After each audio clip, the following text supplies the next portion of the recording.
जरा सोचो, हवाएं ऐसे गरज रही हैं जैसे कोई भयानक जानवर। बारिश लगातार जोर से बरस रही है, समुद्र दहाड़ रहा है, जमीन पर धंस रहा है।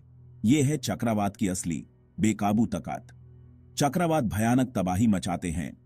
ये अपने पीछे सिर्फ बर्बादी छोड़ जाते हैं, लेकिन जानकारी ही शक्ति है। इन तूफानों को समझना ही हमारा बचाव का पहला तरीका है। चक्रवात जटिल मौसम की घटनाएं हैं जिनके दूरगामी परिणाम होते हैं। इन्हें हरिकेन्स, टाइफून्स भी कहते हैं, लेकिन उनका असर एक ही जैसा होता है। बादलों और आंधी तूफान का एक घूमता हुआ सुव्यवस्थित सिस्टम। ये लोगों की जिंदगी बर्बाद कर देते हैं, अर्थव्यवस्थाओं को नुकसान पहुंचाते हैं और पीछे सिर्फ दर्द छोड़ जाते हैं। तटीय समुदायों को इनके गुस्से का सबसे ज्यादा सामना करना पड़ता है। जो सबक हमने सीखा है वो हमें भविष्य की घटनाओं के लिए तैयार रहने में मदद करते हैं। चक्रवात भूमध्य रेखा के पास गर्म समुद्र के पानी के ऊपर बनते हैं। इसे ऐसे समझो जैसे चूल्हे पर पानी का बर्तन रखा एचो। चूल्हा पानी को गर्म करता है, जिससे पानी भाप बनकर ऊपर उठता है। सूरज समुद्र को गर्म करता है, जिससे गर्म नमी वाली हवा बनती है। यह हवा तेजी से ऊपर उठती है, जिससे पीछे लो प्रेशर वाला एरिया बन जाता है। ज्यादा गर्म हवा अंदर आती है और ऊपर उठती हवा और घूमती हुई हवाओं का एक चक्र बन जाता है। कॉरियोलिस इफेक्ट की वजह से यह सिस्टम घूमने लगता है। जैसे जैसे चक्रवात घूमता है, यह और गर्म पानी को अपनी ओर खींचता है और आकार में बड़ा होता जाता है। चक्रवात की आंख एक शांत केंद्र होती है जो ऊंचे ऊंचे तूफानी बादलों से घिरी होती है। इन तूफानों को समझने से उनके रास्ते और तेजी का अंदाजा लगाने में मदद मिलती है। किसी भी कम्युनिटी पर चक्रवात का असर बहुत भयानक हो सकता है। कल्पना करो, पानी की एक दीवार कई मीटर ऊंची हरिकेन फोर्स वाली हवाओं से चलती हुई जमीन पर आ रही है। घर अपनी नींव से उखड़ जाते हैं, सड़कें उफनती नदियों में बदल जाती हैं। हवा के तेज झोंके पेड़ों को उखाड़ सकते हैं, बिजली की लाइनों को गिरा सकते हैं और मलबे को ऐसे उड़ा सकते हैं जैसे वो जानलेवा हथियार हों। सर्वाइवर चक्रवात के तुरंत बाद का नजारा अफरा तफरी और तबाही का होता है। संचार नेटवर्क अक्सर काम करना बंद कर देते हैं, जिससे समुदाय बाहरी दुनिया से कट जाते हैं। बिजली चले जाने से शहर और कस्बे अंधेरे में डूब जाते हैं, जिससे बचाव और राहत के काम में बाधा आती है। साफ पानी और सफाई की कमी से बीमारियां फैल सकती हैं, जिससे बचे हुए लोगों के लिए और भी खतरा पैदा हो जाता है। घायलों से पहले से ही जूझ रहे अस्पतालों को बिना बिजली या जरूरी सामान के काम चलाने में मुश्किल हो सकती है। स्कूल, सामुदायिक केंद्र और पूजा स्थल, जिन्हें अक्सर आश्रय स्थल के रूप में इस्तेमाल किया जाता है, खुद ही क्षतिग्रस्त या नष्ट हो सकते हैं। आर्थिक नुकसान भी उतना ही गंभीर होता है। व्यवसाय नष्ट हो जाते हैं, फसलें बर्बाद हो जाती हैं और आजीविका छिन जाती है, जिससे समुदायों को उभरने के लिए लंबे संघर्ष का सामना करना पड़ता है। Section 4, nature's toll cyclones impact on the environment.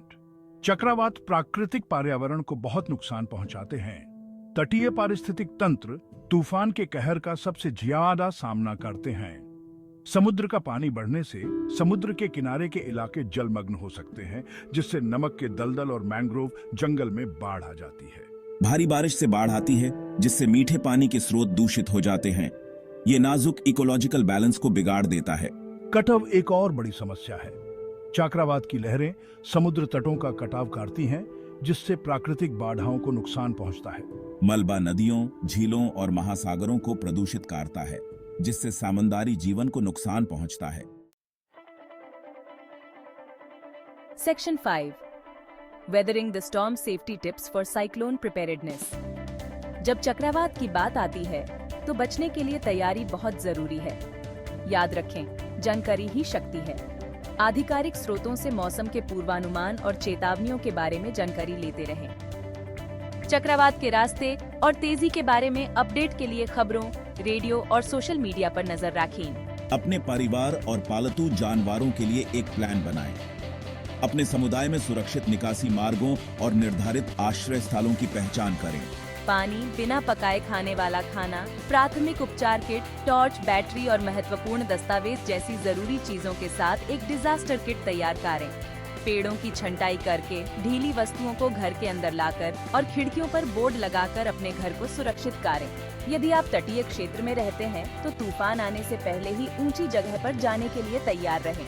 चक्रवात के दौरान घर के अंदर रहें और खिड़कियों से दूर रहें। अपने घर के सबसे सुरक्षित हिस्से जैसे बेसमेंट या अंदरूनी कमरे में आश्रय लें। मोमबत्ती या खुली लौ का उपयोग करने से बचें। बैटरी से चलने वाले प्रकाश स्रोतों का उपयोग करें। स्थानीय अधिकारियों से जानकारी लेते रहें और उनके निर्देशों का पालन करें। याद रखें, आपकी सुरक्षा सबसे महत्वपूर्ण है।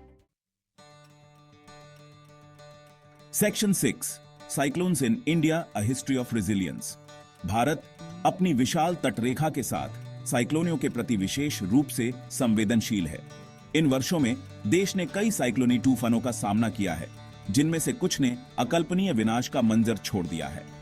1999 का ओडिशा चक्रवात भारत में आने वाले सबसे शक्तिशाली तूफानों में से एक, जिसने हजारों लोगों की जान ले ली और व्यापक तबाही मचाई।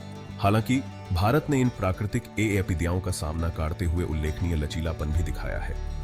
प्रारंभिक चेतावनी प्रणालियों, आपदा तैयारी अभ्यासों और कुशल निकासी प्रक्रियाओं ने हाल के वर्षों में जीवन के नुकसान को काफी कम कर दिया है। सरकार ने गैर सरकारी संगठनों और समुदायों के साथ मिलकर चक्रवात के बाद राहत और पुनर्वास प्रयासों में महत्वपूर्ण भूमिका निभाई है। समुदाय की भावना और एक दूसरे की मदद करने की इच्छा शक्ति इन कठिन समयों में चमकती है।